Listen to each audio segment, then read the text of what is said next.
Bismillahirrahmanirrahim. Assalamualaikum warahmatullahi wabarakatuh. Alhamdulillahirabbil alamin. Wassalatu wassalamu ala asyrafil anbiya'i wal mursalin. Sayyidina Muhammadin wa ala alihi wa ashabihi ajma'in. Amma ba'd.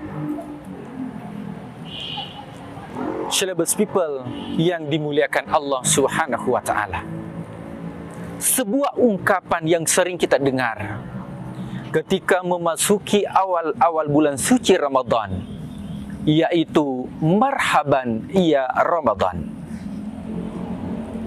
Marhaban diambil dari bahasa Arab yang artinya rahbun, lapang dan luas. Diibaratkan ketika ada parkiran luas dan lapang, tentunya orang yang memarkirkan kendaraan akan lega.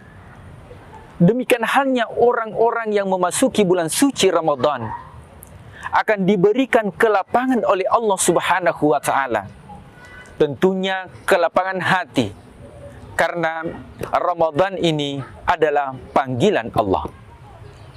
Dalam Al-Quran surah Al-Baqarah, Allah Subhanahu wa taala berfirman, "Ya ayyuhalladzina amanu," wahai orang-orang yang beriman. Maka panggilan di sini adalah panggilan orang-orang yang beriman. Panggilan iman, panggilan qalbu, bukan panggilan akal. Karena ini merupakan panggilan iman, maka sebagai seorang mukmin tidak mempertanyakan lagi kenapa diwajibkan.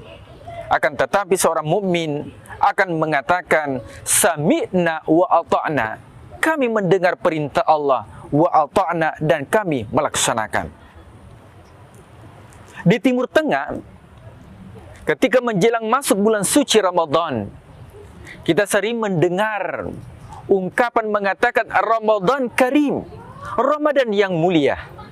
Maka umat Islam menjawab, Allahu Akram, Allah lebih mulia. Kenapa? Karena bulan ini dinamakan dengan Syahrul Karim, bulan mulia, karena Allah memuliakan orang yang melakukan ibadah di bulan ini.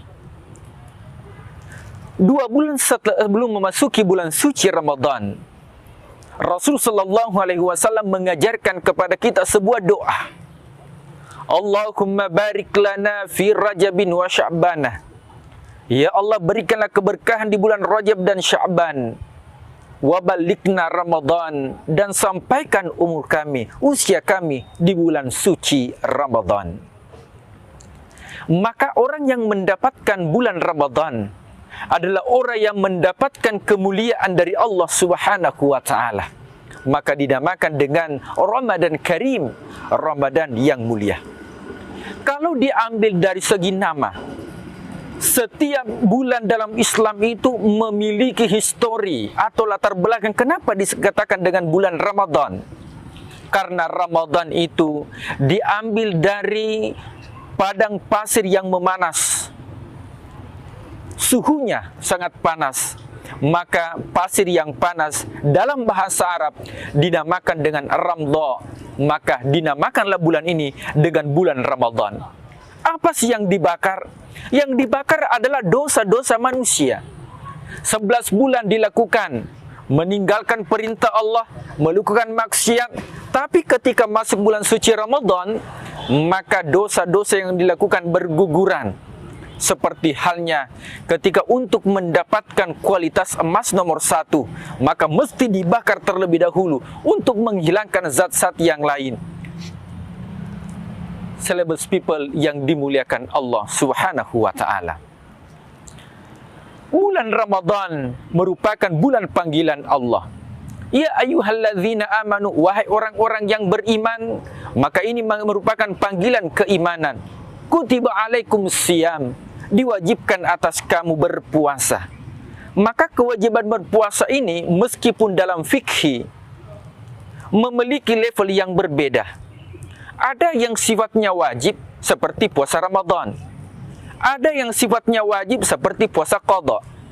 Ada yang sifatnya wajib seperti puasa nazar. ada orang yang berjanji, kemudian Allah memberikan apa yang dia inginkan, maka itu disebut puasa nazar, hukumnya wajib. Ada juga puasa sunnah, seperti Senin Kamis, puasa Syawal, puasa Muharram, dan juga puasa yang lain, Ayyamul Bid. Ada juga yang hukumnya makruh, bahkan ada puasa yang haram dilakukan, seperti puasa pada hari raya. Maka di bulan suci Ramadan Allah mengkhususkan kutiba alaikumus siyam, diwajibkan atas kamu sekalian untuk berpuasa. Kenapa kita diwajibkan untuk berpuasa? Karena ibadah puasa ini bukan merupakan ibadah yang pertama kali dilakukan oleh umat Rasulullah sallallahu alaihi wasallam. Akan tetapi umat-umat terdahulu sudah diwajibkan untuk berpuasa.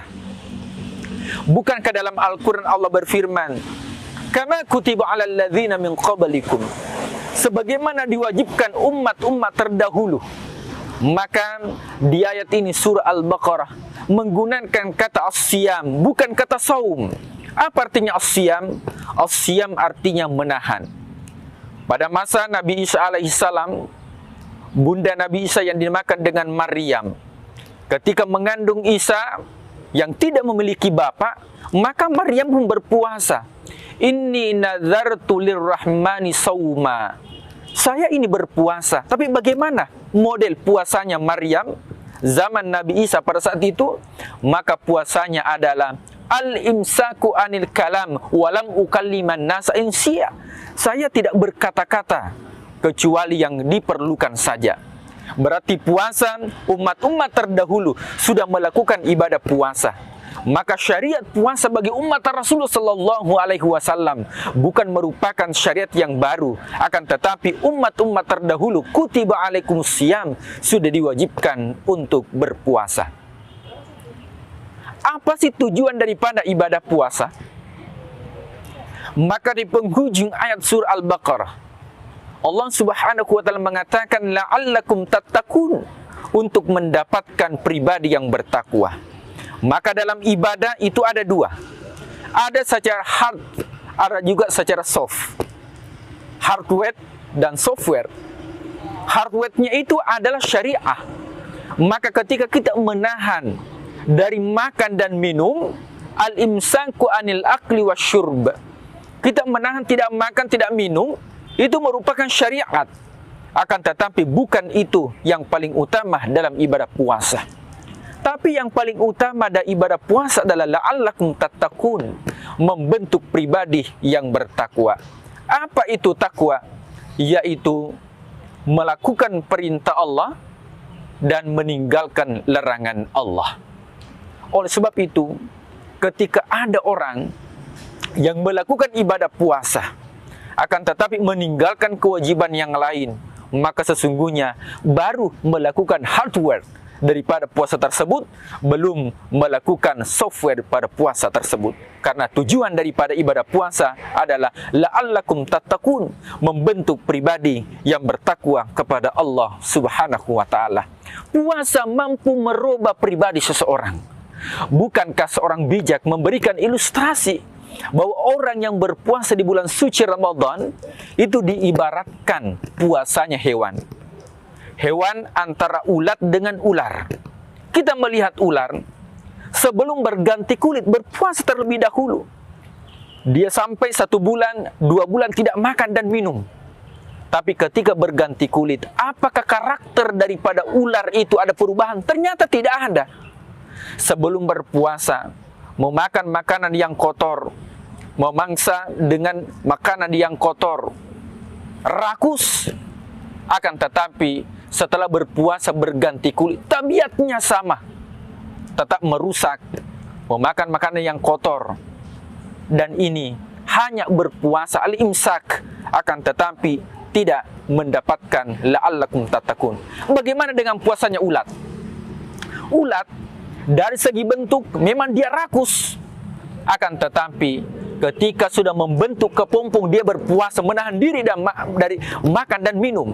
Akan tetapi ketika keluar dari kepompong menjadi kupu-kupu, maka semua orang yang melihatnya ikut bahagia dan memberikan kebaikan kepada lingkungannya. Khairun nas anfa'uhum linnas, sebaik-baik manusia memberikan manfaat. Maka itulah substansi dan urgensi daripada bulan suci Ramadan, yaitu membentuk pribadi la'allakum tattaqun, bukan hanya melakukan hardware yaitu berpuasa secara syariat, akan tetapi softwarenya itu membentuk pribadi la'allakum tattaqun. Sekian 11 people, mudah-mudahan berkah Ramadan. Assalamualaikum warahmatullahi wabarakatuh.